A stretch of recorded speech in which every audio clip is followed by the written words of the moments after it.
السلام علیکم. ان الحمد للہ نحمده ونستعینه ونستغفره ونعوذ باللہ من شرور انفسنا ومن سیئات اعمالنا من يهده الله فلا مضل له ومن يضلل فلا هادي له. اشهد ان لا اله الا الله وحده لا شريك له واشهد ان محمدا عبده ورسوله. اما بعد فإن خير الحديث كتاب الله وخير الهدي هدي محمد صلى الله عليه وسلم وشر الأمور محدثاتها وكل محدثة بدعة وكل بدعة ضلالة وكل ضلالة في النار. أعوذ بالله من الشيطان الرجيم. بسم الله الرحمن الرحيم. سبحان الذي أسرى بعبده ليلا من المسجد الحرام إلى المسجد الأقصى الذي باركنا حوله لنريه من آیاتنا انه هو السمیع البصیر. جو آیت کریمہ میں نے آپ کے سامنے تلاوت کی ہے یہ سورہ بنی اسرائیل کی پہلی آیت ہے. اس میں اللہ تبارک و تعالیٰ فرما رہے ہیں کہ پاک ہے وہ ذات، پاک ہے وہ ذات جس نے اپنے بندے کو رات کے تھوڑے سے حصے میں مسجد حرام سے لے کر مسجد اقصی تک کی سیر کروائی. یعنی پاک ہے وہ ذات جو اپنے بندے کو رات کے تھوڑے سے حصے میں مسجد حرام سے مسجد اقصی تک لے کر گئی. وہ مسجد اقصی جس کے ارد گرد اللہ تعالیٰ فرماتے ہم نے برکت کر رکھی ہے. کیوں آپ کو لے جایا گیا وہاں سے یہاں سے وہاں تک؟ فرمایا تاکہ ہم آپ کو اپنی کچھ نشانیاں دکھائیں. بے شک اللہ تبارک و تعالیٰ خوب سننے والا ہے، خوب دیکھنے والا ہے. میرے بھائیو، آپ جانتے ہیں کہ آج رجب کے مہینے کی تاریخ ہے کون سی؟ 26. اور جو رات ہوگی وہ 27ویں رات ہوگی، کیونکہ رات پہلے آتی ہے اسلامی لحاظ سے، دن بعد میں ہوتا ہے. تو آج تاریخ 26 ہے اور رات کو 27ویں رات ہوگی. اور آپ جانتے ہیں کہ اس رات مکہ مدینہ میں تو کچھ نہیں ہوگا، یہاں تو یہ معمول کی رات ہوگی، لیکن ان ممالک میں جن ممالک سے آپ آئے ہیں اس رات کو غیر معمولی حیثیت حاصل ہے. مکہ مدینہ جہاں پہ دین نازل ہوا، جہاں پہ قرآن نازل ہوتا رہا، جہاں پہ صحابہ کرام رہتے تھے، وہاں اس رات کو نہ آپ کے زمانے میں کچھ ہوا نہ خلفائے راشدین کے زمانے میں کچھ ہوا، لیکن آج 14ویں صدی میں جا کر اس رات کو بہت زیادہ اہمیت دے دی گئی ہے. کیوں دی گئی ہے؟ جو اس کو اہمیت دیتے ہیں، جو جشن مناتے ہیں، جو بطور تہوار کے سے مناتے ہیں، جو اس رات کا قیام کرتے ہیں، جو اس رات خصوصی طور پہ عبادت کرتے ہیں، وہ کہتے ہیں کہ یہ وہ رات ہے جس رات نبی صلی اللہ علیہ وسلم کو اسراء و معراج ہوا. میرے بھائی، اسراء و معراج یہ ایک ایسا واقعہ ہے جس سے آپ کی شان کا پتہ چلتا ہے، آپ کے مقام کا پتہ چلتا ہے. یہ معجزہ ہے جو اللہ تبارک و تعالیٰ نے آپ کو دیا، یہ نشانی ہے جو اللہ تبارک و تعالیٰ نے آپ کو دکھائی کہ رات کے تھوڑے سے حصہ میں آپ کو مکہ سے مسجد اقصی تک لے جایا گیا، جبکہ اس زمانے میں یہ سفر 40 دنوں میں ہوتا تھا. اس زمانے میں یہ سفر کتنے دنوں میں ہوتا تھا؟ اور آپ کو یہ سفر رات کے تھوڑے سے حصے میں کروایا گیا. اور یہیں پہ بس نہیں ہے، بلکہ پھر مسجد اقصی سے آپ کو پہلے آسمان، دوسرے آسمان، تیسرے آسمان، چوتھے آسمان، پانچویں آسمان، چھٹے اور ساتویں آسمان تک لے جایا گیا اور پھر واپس مکہ لایا گیا. اور یہ سب کچھ ایک رات میں نہیں بلکہ رات کے تھوڑے سے حصے میں ہوا. یہ بہت بڑا معجزہ ہے، آپ کی بہت بڑی فضیلت ہے، بہت بڑا اعزاز ہے جو اللہ نے آپ کو دیا ہے. اور اسراء و معراج کا ذکر قرآن پاک میں بھی ملتا ہے اور نبی صلی اللہ علیہ وسلم کی صحیح احادیث میں بھی ملتا ہے. بخاری شریف میں اس کے تعلق سے 20 کے قریب روایات ہیں، مسلم شریف میں اس کے تعلق سے 18 کے قریب روایات ہیں. مسلم شریف کی روایت میں آتا ہے کہ نبی صلی اللہ علیہ وسلم کے پاس جبریل علیہ السلام آئے اور آپ کی چھت کو توڑ کے اندر داخل ہوئے. آپ کے سینے کو کھولا گیا اور آپ کے سینے کو زمزم کے پانی سے دھویا گیا اور آپ کے سینے میں ایک ایسی ٹرے جو سونے کی تھی، علم و حکمت سے بری ہوئی تھی، اسے آپ کے سینے میں ڈال دیا گیا. یعنی کہ وہ ٹرے جو سونے کی تھی اس کے اندر جو علم و حکمت تھی وہ آپ کے اندر ڈال دی گئی اور پھر آپ کے سینے کو بند کر دیا گیا. اس کے بعد آپ کا یہ عظیم سفر شروع ہوا. آپ فرماتے ہیں کہ ایک جانور جس کا نام براق تھا اسے لایا گیا، سفید رنگ کا تھا، گدھے سے کچھ بڑا تھا، خچر سے کچھ چھوٹا تھا. فرمایا اس میں اتنی تیزی تھی کہ جہاں تک اس کی نگاہ جاتی تھی وہاں پہ اس کا پاؤں پڑا کرتا تھا. اس سفر پہ اس جانور پہ آپ کو بٹھایا گیا اور آپ کو مسجد اقصی لایا گیا. مسجد اقصی میں آپ داخل ہوئے. آپ فرماتے ہیں وہاں پہ میں نے 2 رکعتیں ادا کی. باہر نکلا تو جبریل علیہ السلام نے مجھے 2 برتن پیش کیے، ایک میں شراب تھی ایک میں دودھ تھا، اور میں نے دودھ کو اختیار کیا. تو جبریل علیہ السلام نے کہا کہ آپ نے اسی چیز کو اختیار کیا ہے جس کو اختیار کرنا ایک فطری امر تھا، یعنی کہ آپ کا انتخاب بہت اچھا ہے. اس کے بعد آپ کا سفر آسمانوں کی طرف تھا، لیکن یہ براق کے بغیر تھا. یہ براق کے بغیر تھا. مکہ سے فلسطین تک کا سفر براق کے اوپر تھا، لیکن اس کے بعد جو سفر ہوا ہے یہ براق کے بغیر ہے. آپ کو پہلے آسمان تک لے جایا گیا. جبریل علیہ السلام آپ کے ساتھ ہوتے تھے. دروازہ کھڑکایا جاتا، آگے سے پوچھا جاتا کون ہے، جواب آتا جناب محمد ہیں صلی اللہ علیہ وسلم، تو آپ کے لیے دروازہ کھول دیا جاتا. پہلے آسمان پہ آپ کی ملاقات جناب آدم علیہ السلام سے ہوئی. دوسرے آسمان پہ آپ کی ملاقات جناب یحییٰ جناب عیسیٰ علیہ السلام سے ہوئی. تیسرے آسمان پہ آپ کی ملاقات جناب یوسف علیہ السلام سے ہوئی. چوتھے آسمان پہ آپ کی ملاقات جناب ادریس علیہ السلام سے ہوئی. 5ویں آسمان پہ آپ کی ملاقات جناب ہارون علیہ السلام سے ہوئی. 6ٹھے آسمان پہ آپ کی ملاقات جناب موسیٰ علیہ السلام سے ہوئی. اور 7ویں آسمان پہ آپ کی ملاقات جناب ابراہیم علیہ السلام پہ ہوئی. ابراہیم علیہ السلام 7ویں آسمان پہ کیسے بیٹھے ہوئے تھے؟ کسی بھائی کو یاد ہے؟ جس نے واقعہ زبانی یاد کیا وہ ہو. بیت المعمور کے ساتھ ٹیک لگا کے بیٹھے ہوئے تھے. بیت المعمور کے ساتھ ٹیک لگا کے بیٹھے ہوئے تھے. میرے بھائی اس واقعہ کے بارے میں ابھی گفتگو میں کرتا رہوں گا. اس واقعہ کے تعلق سے جو غلط عقائد پھیلا دیے گئے ہیں ان کے بارے میں گفتگو ہوگی، لیکن یہاں پہ تھوڑی دیر کے لیے رک جائیے. ابراہیم علیہ السلام بیت المعمور جو ایسے ہی ہے جیسے دنیا میں بیت اللہ ہے، اور بیت المعمور کا طواف ایک وقت میں ایک دن میں کتنے فرشتے کرتے ہیں؟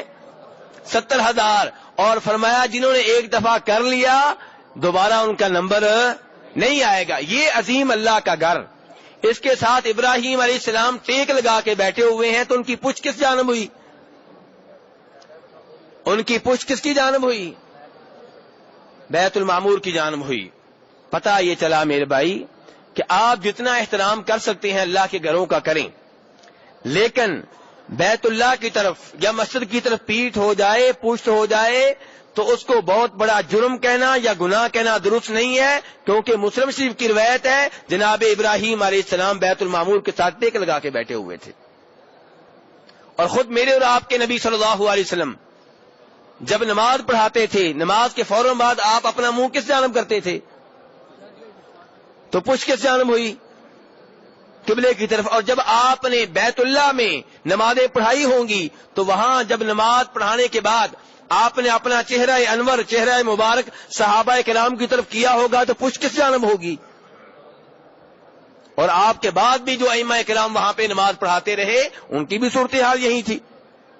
تو بہرحال ابراہیم علیہ السلام سے آپ کی 7ویں آسمان پہ ملاقات ہوئی.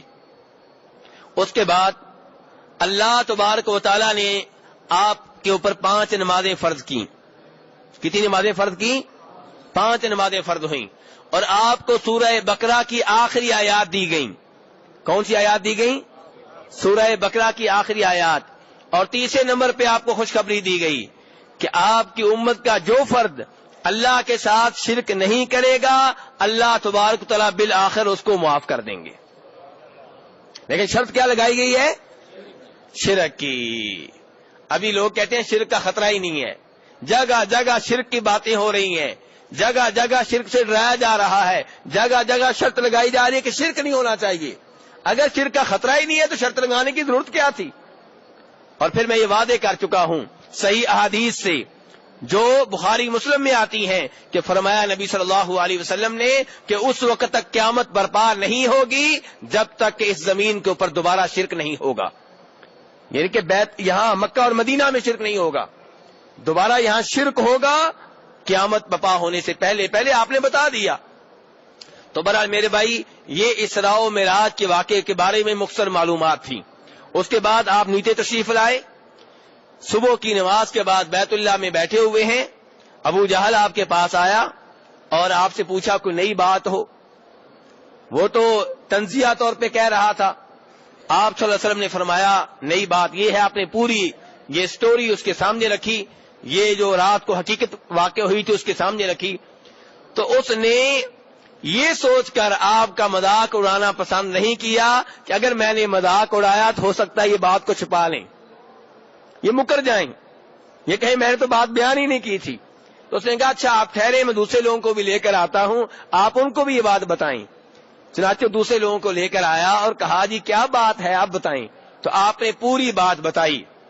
وہ لوگ حیران رہ گئے, کہنے لگے اچھا یہ بتاؤ کہ بیت المقدس کی نشانی کیا ہے, یہ کیا ہے, وہ کیا ہے.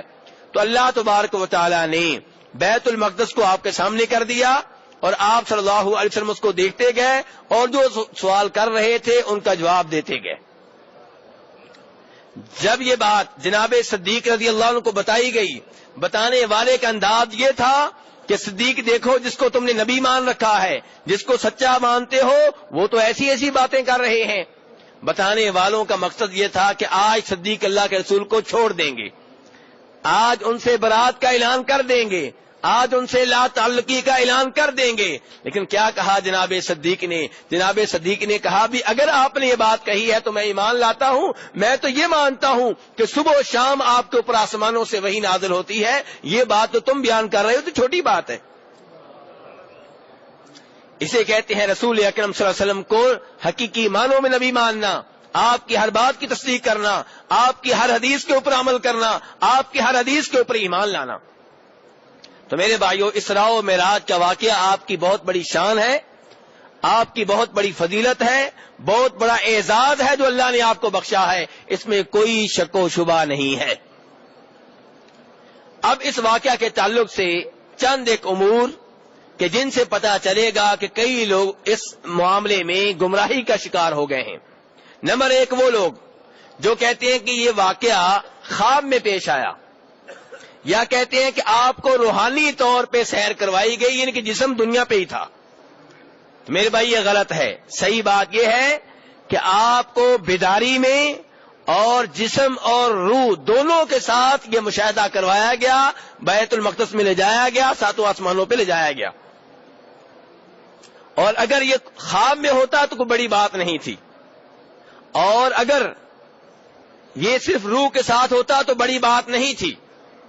بات تو یہی تھی کہ رات کے چھوٹے حصے میں, تھوڑے سے حصے میں آپ کے جسم کو مکہ سے بیت المقدس سے ساتوں آسمانوں تک لے جایا گیا, پھر واپس لایا گیا, یہ بڑی بات ہے. اور اس کی ایک دلیل یہ بھی ہے کہ اللہ تعالیٰ فرماتے ہیں سبحان الذی اسری بعبدہ, پاک ہے وہ ذات جو اپنے بندے کو لے گئی. کس کو لے گئی؟ یہ نہیں کہا بندے کی روح کو لے گئی, کیا کہا گیا؟ بندے کو. اور بندہ کس چیز کا نام ہے؟ جسم اور روح کا نام ہے. بندہ کس کا نام ہے؟ جسم اور روح کا نام ہے. اور میرے بھائی پھر یہ بات بھی ہے کہ اللہ تعالیٰ نے ایک اور جگہ پہ فرمایا اسی قصہ کے بارے میں, اسی کہانی کے بارے میں, ما زاغ البصر وما طغى, کہ اس دوران آپ کی نگاہ نے کجروی نہیں کی, ٹیڑھی نہیں ہوئی, اور نہ اس نے حد سے تجاوز کیا. اس کا مطلب یہ ہے کہ آپ کا جسم گیا ہے, نگاہ گئی ہے. تو کہنے کا مطلب یہ ہے میرے بھائی کہ اس میں کوئی شک و شبہ نہیں ہے کہ اسراء و معراج کا واقعہ بیداری میں پیش آیا, خواب میں نہیں, اور آپ کا جسم بھی تھا, آپ کی روح بھی تھی. اور یہی آپ کی شان ہے, یہی آپ کی فضیلت ہے. میرے بھائیوں, اس لیے وہ لوگ جو کہتے ہیں کہ یہ خواب میں واقعہ پیش آیا, وہ غلط کہتے ہیں. اور ان میں سے ایک بڑے آدمی کا نام لینے لگا ہوں تاکہ آپ ایسے لوگوں کی کتابوں کو دھیان سے پڑھا کریں. کئی لوگ ایسے ہیں جن کی شہرت بہت اچھی ہے لیکن پبلک اور عام لوگ ان کی حقیقت کو نہیں جانتی, تو اس لیے یہ موقع ہے کہ میں بیان کر دوں. آپ نے نام سنا ہوگا سر سید احمد خان, سنا ہوا ہے؟ تعلیمی میدان میں ان کا ایک نام لیا جاتا ہے کہ انہوں نے یہ یونیورسٹی قائم کی, یہ کیا, وہ کیا, لیکن اگر آپ ان کی تفسیر پڑھیں تو ان میں آپ کو کئی موقع پہ یہ بات ملے گی کہ وہ آپ کے بہت سے معجزات کا انکار کرتے ہیں. ان میں سے ایک یہ ہے, وہ کہتے ہیں نہیں جی خواب میں ہوا ہے. یہ کیسے ہوا ہے؟ خواب میں ہوا, خواب میں آپ کو دکھایا گیا یہ پہلا آسمان ہے, دوسرا آسمان ہے, آپ حقیقت میں اوپر نہیں گئے, حقیقت میں آپ اوپر نہیں گئے. تو ایک تو سر سید احمد خان ہو گئے, دوسرا ایک نام آپ نے سنا ہوگا پرویز کا, جس کے بارے میں کہا جاتا ہے کہ وہ احادیث کا منکر ہے. پرویز کا نام بھی آپ نے سنا ہوگا, اور اسی سے علماء کرام کہتے ہیں فتنہ پرویزیت. یہ کیا فتنہ ہے؟ احادیث کے انکار کا فتنہ. کہتے ہیں ہم قرآن کو مانیں گے, حدیث کو نہیں مانیں گے. تو پرویز نے بھی اس معجزے کا انکار کیا ہے اور کہتا ہے کہ اس سے مراد مسجد اقصی نہیں ہے جو فلسطین میں ہے, اس سے مراد مسجد نبوی ہے. اور اس سے یہ کون سا سفر ہے؟ کہتا ہے ہجرت والا سفر مراد ہے. تو میرے بھائی یہ غلط تعویلیں ہیں, یہ احادیث کا, قرآن کا صاف صاف انکار ہے. اور احادیث کا جب آپ انکار کریں گے تو ایسی ہی گمراہیوں کا آپ کو سامنا کرنا پڑے گا. آج بھی کئی لوگ, آج کے لوگوں کا میں نام نہیں لینا چاہ رہا, آج بھی کئی لوگ آپ کے ان چینلز کے اوپر جن کو آپ بڑے ذوق و شوق سے دیکھتے ہیں آ کے ایسی احادیث کا انکار کرتے ہیں.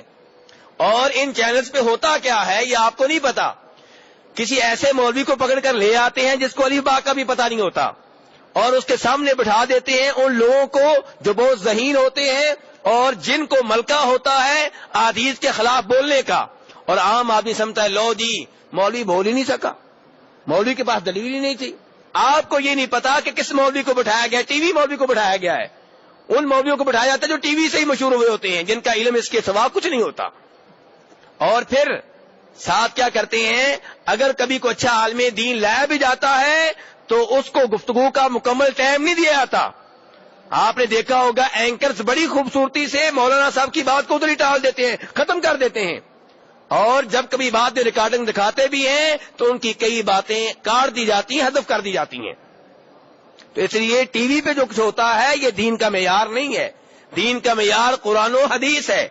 اگر ٹیلی ویژن پہ آ کے کوئی مولانا صاحب کسی کے سامنے ہار بھی گئے ہیں, نہیں بھی بول سکے, اس کا مطلب یہ نہیں ہے کہ دین غلط ہے. دین صحیح ہے, قرآن و حدیث کی شکل میں موجود ہے, اور کوئی اس کی صداقت پہ بات کر سکے یا نہ کر سکے, قرآن و حدیث کی صداقت میں کوئی شک و شبہ نہیں ہے. تو اس لیے پہلا مسئلہ معراج کے واقعہ کے تعلق سے کیا ہے کہ آپ کو لے جایا گیا اور روح جسم سمیت لے جایا گیا اور بیداری کی حالت میں لے جایا گیا, اور یہ بہت بڑا آپ کا معجزہ ہے. اللہ نے بہت بڑا آپ کو اعزاز بخشا ہے. اس کے تعلق سے دوسری بات کہ جب آپ 7 آسمانوں کے اوپر گئے, اللہ تبارک تعالی آپ سے ہم کلام ہوئے, کیا آپ نے اللہ کو دیکھا ہے کہ نہیں دیکھا؟ یہ دوسرا بہت بڑا مسئلہ ہے. اس کے تعلق سے بھی بہت سے لوگ گمراہ ہوئے اور بڑی بڑی باتیں بنائی گئیں. کہا گیا آپ کو وہاں پہ لے جایا گیا جہاں جبرائیل علیہ السلام کے پر جلتے تھے, اور کوئی مولانا صاحب یہ کہہ رہے ہوتے ہیں کہ اللہ تعالیٰ نے نعوذ باللہ آپ کو گلے لگایا, نعوذ باللہ عرش پہ اپنے ساتھ بٹھایا. ایسی ایسی باتیں کی جاتی ہیں کہ اللہ معاف کرے, منہ سے نکالتے ہوئے ڈر لگتا ہے. تو میرے بھائی اس بارے میں بھی وضاحت ہو جائے. یہ میرے بھائیو اس میں کوئی شک و شبہ نہیں ہے کہ اللہ تعالیٰ نے آپ کو یہ اعزاز بخشا کہ آپ نے اللہ کا کلام اللہ کی آواز میں پہلی بار سنا. اللہ کا کلام اللہ کی آواز میں پہلی بار سنا. جیسے موسیٰ علیہ السلام نے طور پہاڑ پہ اللہ کا کلام پہلی بار اللہ کی آواز میں سنا. لیکن موسیٰ علیہ السلام نے جب یہ گزارش کی کہ ربی ارینی انظر الیک, یا اللہ میں تجھے دیکھنا چاہتا ہوں, اللہ نے فرمایا لن ترانی, موسیٰ مجھے ہرگز نہیں دیکھ سکو گے, ولکن انظر الی الجبل, پہاڑ کی طرف دیکھو. فَإِنِ اسْتَقَرَّ مَكَانَهُ فَسَوْفَ تَرَانِي، پہاڑ اگر اپنی جگہ پہ برقرار رہ گیا تو تم مجھے دیکھ سکو گے، ورنہ مجھے نہیں دیکھ سکو گے۔ اور جب اللہ تبارک و تعالیٰ نے اپنی تجلی پہاڑ کو دکھائی تو پہاڑ ریزہ ریزہ ہو گیا۔ وَخَرَّ مُوسَىٰ صَعِقًا، اب موسیٰ علیہ السلام بے ہوش ہو کے گر پڑے۔ فَلَمَّا أَفَاقَ، جب ان کو ہوش آیا، قَالَ سُبْحَانَكَ، کہنے لگے یا اللہ تو پاک ہے، تو پاک ہے، تجھے واقعی دیکھنا ممکن نہیں ہے۔ تُبْتُ إِلَيْكَ، میں توبہ کرتا ہوں، میں نے جو مطالبہ کیا تھا، جو درخواست کی تھی، میں اس پہ توبہ کرتا ہوں، یا اللہ مجھے معاف کر دے۔ میرے بھائی، ایسے ہی پیارے حبیب صلی اللہ علیہ وسلم کو اعزاز بخشا گیا، اور آپ جانتے ہیں کہ صرف 2 نبی ہیں جن کو کلیم کہا جاتا ہے۔ کتنے نبی ہیں؟ کون کون سے؟ پہلے نمبر پہ موسیٰ علیہ السلام، اور دوسرے نمبر پہ میرے اور آپ کے نبی جناب محمد صلی اللہ علیہ وسلم۔ ان 2 کو کیا کہا جاتا ہے؟ کلیم۔ کلیم کا مطلب کیا؟ کہ وہ 2 نبی جن سے اللہ نے کلام کیا۔ تو یہاں میرا سوال یہ ہے، کیا عیسیٰ علیہ السلام سے اللہ نے کلام نہیں کیا؟ ابراہیم علیہ السلام سے اللہ نے کلام نہیں کیا؟ میرے بھائی، ویسے تو وہی اللہ کی سب کے اوپر نازل ہوتی رہی ہے، لیکن جنہوں نے اللہ کا کلام اللہ کی آواز میں سنا وہ صرف 2 ہیں۔ کتنے ہیں میرے بھائی؟ 2۔ وہی ایک ہوتا ہے فرشتہ لے کر آتا ہے، اور ایک یہ ہوتا ہے کہ نبی کے ذہن میں ڈال دی جاتی ہے، دل میں ڈال دی جاتی ہے، اور ایک یہ ہے کہ اللہ کا کلام اللہ کی آواز میں سنا۔ یہ اعزاز صرف 2 نبیوں کو ملا، ایک موسیٰ علیہ السلام کو اور ایک میرے اور آپ کے نبی جناب محمد صلی اللہ علیہ وسلم کو۔ لیکن مسئلہ یہ ہے کہ کیا آپ نے اللہ تعالیٰ کو دیکھا بھی ہے؟ یہ سوال ہے بہت بڑا، اور اس سوال کا بہتر جواب آج کے لوگ نہیں، وہ لوگ دے سکتے ہیں جنہوں نے اللہ کے رسول سے سوال کیا تھا۔ پہلی دلیل مسلم شریف کی وہ روایت ہے جسے نقل کرتے ہیں جناب ابو ذر رضی اللہ تعالی عنہ۔ حوالہ کس کتاب کا ہے؟ مسلم شریف کے مؤلف جو ہیں وہابی تو نہیں تھے نا جی؟ اس زمانے میں یہ چکر تو نہیں تھا نا؟ مسلم شریف کو سارے ہی مانتے ہیں نا، بخاری شریف کو سارے ہی مانتے ہیں نا، اور امام مسلم روایت کر رہے ہیں صحابی سے جن کا نام کیا؟ ابو ذر رضی اللہ عنہ۔ صحیح ہے میرے بھائی؟ تو ابو ذر کہتے ہیں میں نے رسول اکرم صلی اللہ علیہ وسلم سے پوچھا ہل رأیت ربک، کیا آپ نے اپنے رب کو دیکھا ہے؟ فرمایا نور انا ارا، نور ہے، میں اسے کیسے دیکھ سکتا ہوں؟ یہ نہیں کہا کہ میں نے نہیں دیکھا، بلکہ حیران ہوئے سوال کے اوپر کہ یہ سوال عجیب ہے، اس لیے آپ نے کہا نور ہے، میں اسے کیسے دیکھ سکتا ہوں؟ یہ حوالہ کس کتاب کا ہے؟ اور روایت کرنے والے صحابی کا نام ابو ذر رضی اللہ عنہ۔ دوسرا حوالہ مسلم شریف کا، بخاری شریف کا، اور یہاں پہ ہیں جناب عائشہ رضی اللہ عنہا۔ جناب عائشہ کون ہیں؟ میری اور آپ کی کیا لگتی ہیں؟ کیا ان سے زیادہ کسی کو اللہ کے رسول سے پیار ہوگا، محبت ہوگی؟ نہیں۔ جناب عائشہ سے روایت کرنے والے تابعی کا نام ہے مسروق۔ تابعی کا نام کیا ہے؟ مسروق۔ اور یہ حدیث آئی ہے بخاری شریف میں، مسلم شریف میں۔ مسروق کہتے ہیں کہ جناب عائشہ رضی اللہ عنہا کہنے لگیں کہ مسروق، جو آدمی 3 باتیں کرے سمجھ لو اللہ کے اوپر جھوٹ بول رہا ہے۔ یہ 3 باتیں یاد رکھنی میرے بھائیو آپ نے، اور بیان کرنے والی کون ہے؟ اما عائشہ۔ حوالہ کس کتاب کا ہے؟ بخاری شریف کا، مسلم شریف کا۔ تو اما عائشہ کہہ رہی مسروق سے کہ جو آدمی 3 باتیں کرے جان لو کہ وہ اللہ کے اوپر جھوٹ بول رہا ہے۔ نمبر 1 فرمایا کہ جو یہ کہے کہ نبی صلی اللہ علیہ وسلم نے اللہ تعالی کو دیکھا ہے وہ جھوٹ بول رہا ہے۔ یہ کون کہہ رہی ہیں؟ جناب عائشہ۔ یہ آج کل کے مولوی صاحب تو نہیں ہے نا؟ جناب عائشہ ہیں، سب مانتے ہیں ان کو، سب احترام کرتے ہیں، سب ان کو ایک مقدس ہستی شمار کرتے ہیں۔ وہ کیا کہہ رہی ہیں کہ جو یہ کہے کہ اللہ کے رسول صلی اللہ علیہ وسلم نے اللہ تعالیٰ کو دیکھا تھا وہ جھوٹ بول رہا ہے۔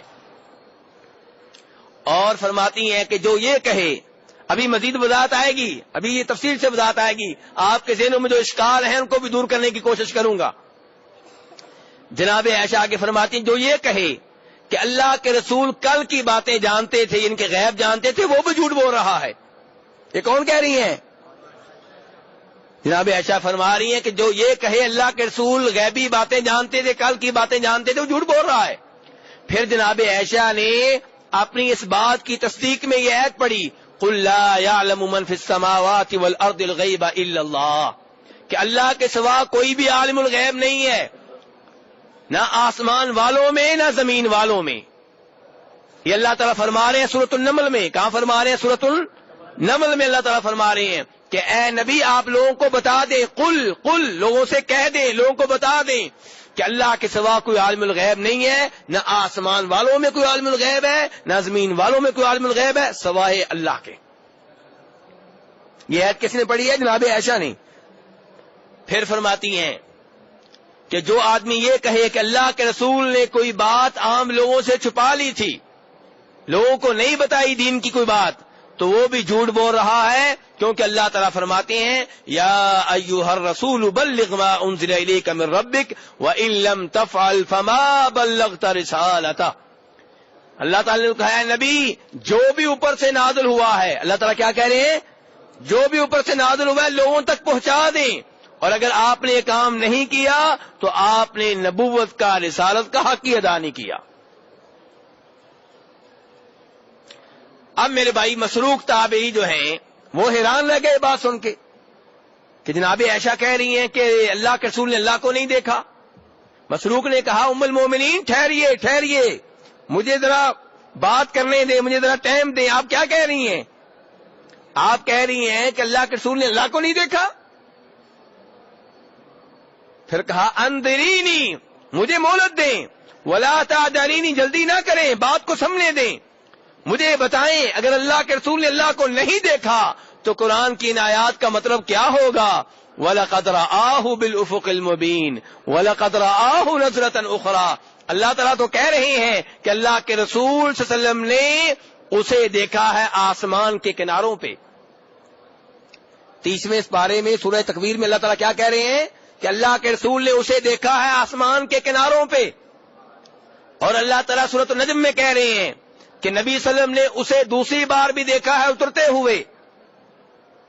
اور آپ کہہ رہے ہیں کہ اللہ کے رسول نے اللہ کو نہیں دیکھا. قرآن کی آیات کا آپ کیا کریں گی؟ ہاں جی، اب ایک طرف نبی صلی اللہ علیہ وسلم کی احادیث ہیں جن کے بارے میں جناب عائشہ کہہ رہی ہیں کہ آپ نے نہیں دیکھا، اور ایک طرف قرآن پاک ہے. اب کیا کریں گے میرے بھائیوں؟ اب کیا کریں گے میرے بھائیوں؟ یاد رکھیں، اصول یاد رکھیں کہ اگر حدیث صحیح ہو، یعنی کہ واقعی اللہ کے رسول نے کہی ہو، جھوٹی نسبت نہ ہو، من گھڑت نہ ہو، تو قرآن میں اور حدیث میں کوئی تضاد نہیں ہوتا.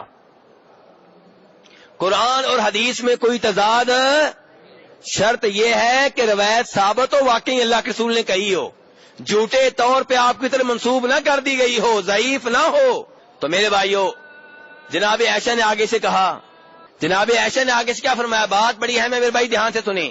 جناب عائشہ نے آگے سے کیا کہا اس ان آیتوں کے بارے میں سب سے پہلے اللہ کے رسول سے سوال کرنے والی میں ہوں. میرے بھائی توجہ سے، آج 27 رجب کی رات سے پہلے آج مسجد نبوی میں آپ بیٹھے ہوئے ہیں، اگلے سال شاید آپ یہاں پہ نہ ہوں. پھر وہی چینلز پہ آنے والے پروگرام، وہی مبالغہ میزیاں، وہی جھوٹی کہانیاں، وہی من گھڑت روایتیں، آپ ان کی باتوں میں آ جائیں گے. اس لیے آج میری بات دھیان سے سن لیں، وہ تو آپ نے سنتے ہی رہنا ہے، وہ تو آپ نے سنتے ہی رہنا وہاں جا کے. آج یہ ایک حقیقت بھی سن لیں، اور میں بار بار حوالہ دے رہا ہوں، بخاری مسلم کا حوالہ ہے اس روایت کا. جناب عائشہ نے آگے سے کہا کہ قرآن کی ان آیتوں کے بارے میں، ان کی تفسیر کے بارے میں اللہ کے رسول سے سوال سب سے پہلے میں نے کیا تھا. تو کیا کہا تھا اللہ کے رسول صلی اللہ علیہ وسلم نے؟ فرمایا تھا کہ یہ قرآن پاک میں جو اللہ تعالیٰ کہہ رہے ہیں نا کہ اللہ کے رسول نے اسے دیکھا ہے. کیا کہا قرآن نے؟ اللہ کے رسول نے اسے دیکھا. اسے کا نام نہیں آیا قرآن پاک میں، وَلَقَدْ رَآهُ، آپ نے اسے دیکھا ہے. تو فرمایا نبی صلی اللہ علیہ وسلم نے کہ عائشہ اس سے مراد اللہ تعالیٰ نہیں بلکہ جبریل ہیں. اس سے مراد کون ہے؟ جبریل ہیں. اللہ تعالیٰ کہہ رہے ہیں نا کہ میں نے اسے دیکھا ہے. کسے دیکھا ہے؟ جبریل کو دیکھا ہے. تو یہاں پہ میرے بھائی سوال پیدا ہوگا، یہاں پہ سوال پیدا ہوگا، آپ کے ذہنوں میں بھی آئے گا کہ جبریل علیہ السلام کو آپ نے 2 بار تو نہیں دیکھا، آپ نے کئی بار دیکھا ہے۔ جبریل علیہ السلام کو آپ نے 2 بار تو نہیں کئی بار دیکھا ہے، اور قرآن پاک میں جو آیا ہے یہ 2 بار کا واقعہ آ رہا ہے کہ ایک دفعہ آپ نے وہاں دیکھا، ایک دفعہ آپ نے یہاں دیکھا۔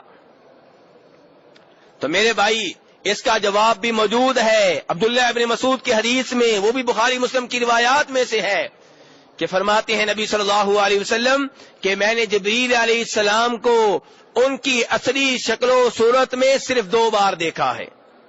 کتنی بار دیکھا ہے؟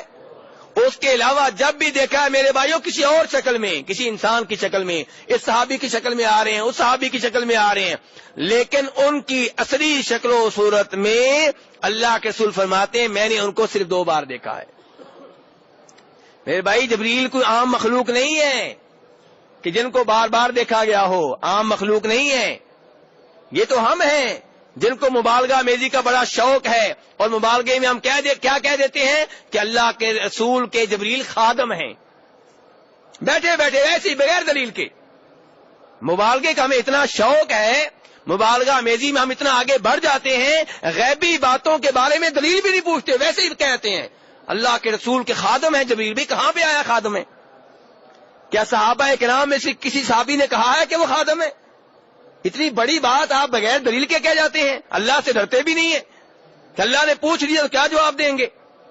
قرآن پاک تو یہ کہہ رہا ہے علمہ شدید القوا کہ جبریل علیہ السلام نے اللہ کے رسول کو قرآن پاک سکھایا ہے، وہ تو آپ کے معلم ہوئے اور آپ ان کو خادم بنا رہے ہیں۔ قرآن پاک ان کو کیا کہہ رہا ہے؟ معلم کہہ رہا ہے، اور آپ کیا بنا رہے ہیں؟ ان کو خادم اور چپڑاسی، ایسے لفظ بولتے ہیں آپ لوگ۔ اللہ تعالی ہم کو ہدایت دے اور قرآن و حدیث کو پڑھنے کی توفیق دے۔ تو بہرحال آپ نے جس کو 2 بار دیکھا کون ہے؟ جبریل علیہ السلام۔ ایک اس وقت میرے بھائیوں دیکھا تھا جب نبوت کا ابتدائی زمانہ تھا، نبوت کا ابتدائی زمانہ تھا، ان کو آسمان و زمین کے مابین دیکھا تھا، اور دوسرا معراج کے موقع پہ ان کو ان کی اصلی شکل و صورت میں دیکھا ہے، اور فرماتے ہیں پیارے حبیب صلی اللہ علیہ وسلم کہ جب میں نے جبریل کو دیکھا ان کے 600 پر تھے۔ کتنے پر تھے؟ 600 پر تھے، اور فرمایا ان کی جسامت اتنی بڑی تھی کہ آسمان و زمین کے مابین جو خلا ہے اس خلا کو ان کے جسم نے پر کر رکھا تھا۔ اور جبریل کو عام مخلوق نہیں ہے، ان کو چپڑاسی نہ بناؤ، اللہ سے ڈرو۔ انہ لقول رسول کریم، اللہ نے ان کو کریم رسول کہا ہے، فرشتوں میں سے رسول ہیں۔ اللہ نے کیا کہا ان کو؟ انہ لقول رسول کریم، وہ ایک کریم رسول ہے فرشتوں میں سے، یہ انسانوں میں سے، وہ فرشتوں میں سے رسول ہیں، اور آپ ان کو چپڑاسی، خادم اور چوکیدار کیا کیا بنا رہے ہیں۔ تو بہرحال میرے بھائی کہنے کا مطلب یہ ہے کہ جناب عائشہ فرما رہی ہیں کہ ان آیتوں کی تفسیر کے بارے میں سب سے پہلے میں نے اللہ کے رسول سے سوال کیا تھا، اور اللہ تعالی نے فرمایا، اور اللہ کے رسول نے فرمایا تھا کہ اس سے مراد جبریل ہیں۔ پھر جناب عائشہ نے کہا قرآن پاک پڑھ لو، قرآن پاک کہہ رہا ہے لا تدرکہ الابصار وہو یدرک الابصار، کہ نگاہیں اس کا احاطہ نہیں کر سکتی۔ قرآن پاک کیا کہہ رہا ہے؟ نگاہیں اس کا احاطہ نہیں کر سکتی، اور اس نے سب نگاہوں کا احاطہ کر رکھا ہے۔ تو میرے بھائی دنیا میں بیداری کی حالت میں ان آنکھوں سے اللہ تعالیٰ کو دیکھنا ممکن نہیں ہے، نہ کسی نے دیکھا ہے۔ البتہ قیامت کے روز ان احادیث سے معلوم ہوتا ہے جو خود اللہ کے رسول نے بیان کی ہیں، جو بخاری مسلم میں آتی ہیں، کہ جنتی لوگ اللہ تبارک و تعالیٰ کا جنت میں دیدار کریں گے۔ اللہ تعالیٰ سے دعا ہے کہ اللہ تعالیٰ مجھے اور آپ کو ان خوش نصیبوں میں سے کر دیں جنہیں روز قیامت اللہ تعالیٰ کے دیدار کا موقع ملے گا۔ اور یاد رکھیں سب سے بڑی نعمت کیا ہے؟ جنت ہے؟ نہیں نہیں نہیں نہیں، سب سے بڑی نعمت اللہ کے چہرے کا دیدار ہے۔ اللہ تعالیٰ فرماتے ہیں سورہ قیامہ میں، سورہ قیامہ کی تلاوت آپ بھی کرتے ہوں گے، وجوہ یومئذ ناظرہ الی ربہا ناظرہ، اس دن کئی چہرے تر و تازہ ہوں گے، اپنے رب کو دیکھ رہے ہوں گے، اپنے رب کو دیکھ رہے ہوں گے۔ تو میرے بھائیوں، اللہ تعالیٰ کو دیکھنا بہت بڑا اعزاز ہے، لیکن دنیا میں کسی آنکھ میں یہ طاقت نہیں ہے اللہ تعالیٰ کو دیکھ سکے۔ البتہ مسلم شریف کی روایت ہے کہ عبداللہ ابن عباس فرماتے ہیں کہ پیارے حبیب صلی اللہ علیہ وسلم نے اللہ تعالیٰ کو دل کے ساتھ دیکھا ہے۔ کیا مطلب دل کے ساتھ دیکھا ہے؟ خواب میں۔ کیا مطلب ہے؟ خواب میں پیارے حبیب صلی اللہ علیہ وسلم نے اللہ تعالیٰ کو خواب میں دیکھا ہے، لیکن بیداری میں ان آنکھوں کے ساتھ کسی نے بھی اللہ تبارک و تعالیٰ کو نہیں دیکھا ہوا۔ اس لیے یہ جھوٹی روایات جو بیان کی جاتی ہیں کہ گلے لگایا نعوذ باللہ، عرش پہ اپنے ساتھ بٹھا لیا، یہ بیان کرتے ہوئے بیان کرنے والوں کو اللہ سے ڈرنا چاہیے، اللہ سے خوف کھانا چاہیے۔ جناب عائشہ بخاری مسلم کی روایات بالکل واضح کر رہی ہیں معاملے کو کہ ایسا کچھ نہیں ہوا۔ ابو ذر نے بھی واضح کر دیا، اور یہی عقیدہ ہے بہت سے صحابہ کرام کا۔ جناب ابو ہریرہ سورہ نجم کی آیات کی تفسیر میں فرماتے ہیں کہ آپ نے جبریل کو دیکھا ہے۔ عبداللہ بن مسعود کا بھی یہی موقف ہے، دیگر صحابہ کرام کا بھی میرے بھائیوں یہی موقف ہے۔ اور صحابہ کرام سے زیادہ اللہ کے رسول سے محبت کرنے والا کوئی نہیں ہے، جب وہ بیان کر رہے ہیں کہ نبی صلی اللہ علیہ وسلم نے اللہ تعالیٰ کو نہیں دیکھا بلکہ آپ نے جس کو دیکھا ہے وہ جبریل علیہ السلام ہے، تو ہمیں مبالغہ میزی سے کام نہیں لینا چاہیے۔ میرے بھائیوں، واقعہ معراج کے تعلق سے تیسری غلطی جو آج کل ہوتی ہے وہ یہ ہے کہ اس دن معراج کے واقعے کو ایک دن کے ساتھ مخصوص کرنا اور پھر اس کا تہوار منانا، اس کا جشن منانا۔ پہلی غلطی کیا تھی؟ جی، واقعہ معراج کے تعلق سے پہلی غلطی میں نے بیان کی تھی، وہ کیا ہوتی ہے کہ کچھ سکالر قسم کے لوگ جو اپنے آپ کو سکالر سمجھتے ہیں اور سمجھتے ہیں کہ ہم ہیں صحیح دین کو سمجھنے والے، یہ تو مولوی ایسے ہی ہوتے ہیں، انہوں نے اس معجزے کا انکار کیا ہے اور کہا ہے کہ اللہ کے رسول نے خواب میں اسراء و معراج آپ کے ساتھ ہوا ہے، بیداری میں پورے جسم کے ساتھ نہیں ہوا۔ ان میں سے دو آدمیوں کے میں نے نام لیے تھے، کون کون سے؟ سر سید احمد خان اور ایک کون؟ پرویز۔ تو میرے بھائی، دوسری غلطی میں نے کیا بیان کی ہے؟ یہ عقیدہ رکھنا اور یہ کہنا اور بار بار بیان کرنا، اور سارے لوگ اس دن بیان کرتے ہیں جو یہ جشن مناتے ہیں کہ جی اللہ کے رسول نے اللہ تعالیٰ کو دیکھا، تو یہ بھی درست نہیں ہے۔ اور تیسرے نمبر پہ یہ ہے کہ اس دن، اس رات قیام کرنا، شب بیداری کا اہتمام کرنا، جشن منانا، اس کو بطور عید کے منانا۔ میرے بھائیو، پہلی بات تو یہ ہے کہ یہ کس رات کو واقعہ پیش آیا اس رات کا علم نہیں ہو سکا۔ اگر صحابہ کرام کے ہاں اس رات کا جشن منانے کا رواج ہوتا، اہتمام ہوتا، تو ہمیں بتا کر جاتے کہ کس تاریخ کو یہ واقعہ پیش آیا تھا، کس رات کو یہ واقعہ پیش آیا تھا۔ انہوں نے یہ روایات تو بیان کر دی۔ بخاری میں کتنی روایات آتی ہیں اسراء و معراج کی؟ 20، اور مسلم شریف میں کتنی آتی ہیں؟ 18، اور دیگر کتب میں اس کے علاوہ ہیں۔ انہوں نے یہ تو بیان کر دیا کہ واقعہ کیسے پیش آیا، کیسے گئے، کیا ہوا، ساری تفصیلات بیان کر دی، لیکن یہ بیان نہیں کیا کہ کس سال پیش آیا، کس مہینے پیش آیا، کس تاریخ کو پیش آیا، کس رات کو پیش آیا۔ اس سے پتا چلا ان کو اس واقعہ سے دلچسپی تھی، اس واقعہ کی تاریخ سے دلچسپی نہیں تھی۔ علماء کرام میں بھی اس مسئلہ میں بہت زیادہ اختلاف ہے کب یہ واقعہ پیش آیا۔ آئیے آپ کو ان کے اقوال بتاؤں تاکہ آپ کو معلوم ہو سکے کہ اگر ان کے ہاں اس رات کا جشن منانے کا اہتمام ہوتا تو اس واقعے کی تاریخ میں اتنا اختلاف نہ ہوتا۔ حافظ ابن حجر، ابن کثیر رحمہ اللہ وغیرہ ان مورخین نے اپنی مشہور و معروف کتابوں میں لکھا ہے، کچھ علماء کرام کہتے ہیں کہ یہ واقعہ ہجرت سے 5 سال پہلے پیش آیا۔ ہجرت سے، یاد نہیں کیا آپ نے سبق، ہجرت سے کتنے سال پہلے؟ 5 سال پہلے۔ کچھ علماء کرام کہتے ہیں ہجرت سے 3 سال پہلے، ہجرت سے 3 سال پہلے، اور کچھ کہتے ہیں ہجرت سے 18 مہینے پہلے، کچھ کہتے ہیں ہجرت سے 17 مہینے پہلے، کچھ کہتے ہیں ہجرت سے 15 مہینے پہلے، کچھ کہتے ہیں ہجرت سے 14 مہینے پہلے، کچھ کہتے ہیں ہجرت سے 12 مہینے پہلے، کچھ کہتے ہیں ہجرت سے 11 مہینے پہلے، کچھ کہتے ہیں ہجرت سے 8 مہینے پہلے، کچھ کہتے ہیں ہجرت سے 6 ماہ پہلے، اور کچھ کہتے ہیں یہ واقعہ پیش ہے ربیع الاول کے مہینے میں، کچھ کہتے ہیں ربیع الثانی کے مہینے میں، کچھ کہتے ہیں رمضان کے مہینے میں، کچھ کہتے ہیں رجب کے مہینے میں۔ تو میرے بھائی، اگر صحابہ کرام نے اس رات کو ایک بار بھی جشن منایا ہوتا تو امت میں اختلاف ختم ہو جاتا، سب کو پتہ چل جاتا کہ آج موم بتیاں جل رہی ہیں، آج موم بتیاں جل رہی ہیں۔ اسی رات کو معراج کا واقعہ ہوا تھا، لیکن نہ جھنڈیاں لگیں، نہ موم بتیاں جلیں، نہ شب بیداری کا اہتمام ہوا، نہ اس رات قیام ہوا، اور نہ وہ آگے یہ بتا سکے کسی کو کس تاریخ کو واقعہ پیش آیا تھا۔ میرے بھائی آپ اندازہ کریں کہ مسلمانوں کی تاریخ کی ابتدا، مسلمانوں کی تاریخ کی ابتدا، مسلمانوں کے کیلنڈر کی ابتدا کس واقعے سے ہوتی ہے؟ ہجرت کے واقعے سے۔ جس سال یہ واقعہ پیش آیا اس سال کو انہوں نے مسلمانوں کے کیلنڈر کا پہلا سال قرار دیا۔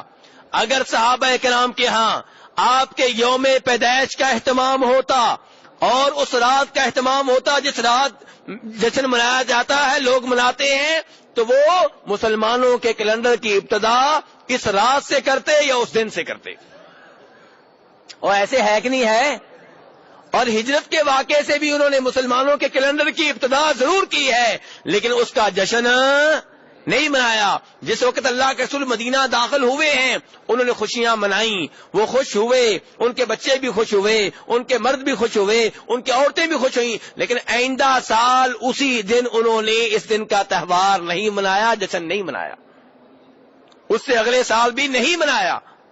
تو پتا چلا میرے بھائیو، اگر تاریخ کا علم ہو بھی جائے تب بھی جشن منانا جائز نہیں ہے۔ لیکن یہاں پہ صورتحال یہ ہے کہ اس کی تاریخ معلوم نہیں ہے، نہ سال معلوم ہے، نہ مہینہ معلوم ہے، نہ وہ دن معلوم ہے جس رات یہ واقعہ پیش آیا۔ واقعہ برحق ہے، واقعہ برحق ہے، لیکن تاریخ معلوم نہیں ہے، اور اگر معلوم ہو بھی جائے تو اس کا جشن منانا جائز نہیں ہے، کیونکہ اللہ کے رسول نے یہ کام نہیں کیا، صحابہ کرام نے یہ کام نہیں کیا، پہلی 3 صدیوں میں کام نہیں ہوا۔ اور اللہ کے رسول فرماتے ہیں خیر الناس قرنی، سب سے بہتر زمانہ میرا زمانہ ہے، پھر ان لوگوں کا زمانہ جو ان کے بعد آئیں گے، پھر ان کا زمانہ جو ان کے بعد آئیں گے۔ اور یہ بدعات ساری جو ہے بعد میں نکلی ہیں، نہ آپ کے زمانے میں تھی، نہ آپ کے صحابہ کرام کے زمانے میں تھی، نہ تابعین کے زمانے میں تھی، بلکہ تبع تابعین کے زمانے میں بھی نہیں تھی۔ اور آپ فرماتے ہیں من احدث فی امرنا ھذا ما لیس منہ فہو رد، جو ہمارے دین میں کوئی نیا کام نکال لے، نیا کام داخل کرے، نئے کام کا اضافہ کرے، اس کا یہ کام ریجیکٹ ہے، مردود ہے، نہ قابل قبول ہے۔ تو اسی میرے بھائیو خود بھی اس برائی سے بچیں، اس گناہ سے بچیں، اس بدعت سے بچیں، اور دوسرے لوگوں کو بھی بچانے کی کوشش کریں۔ اللہ تبارک و تعالیٰ دین کو سمجھنے کی توفیق عنایت فرمائیں۔ اور اب میرے بھائی آپ کے سوالوں کی طرف جو 2-3 دن سے میرے پاس پڑے ہوئے ہیں، آج کا کوئی سوال ہو بھائیوں کا تو لکھ کر بھیج دیں۔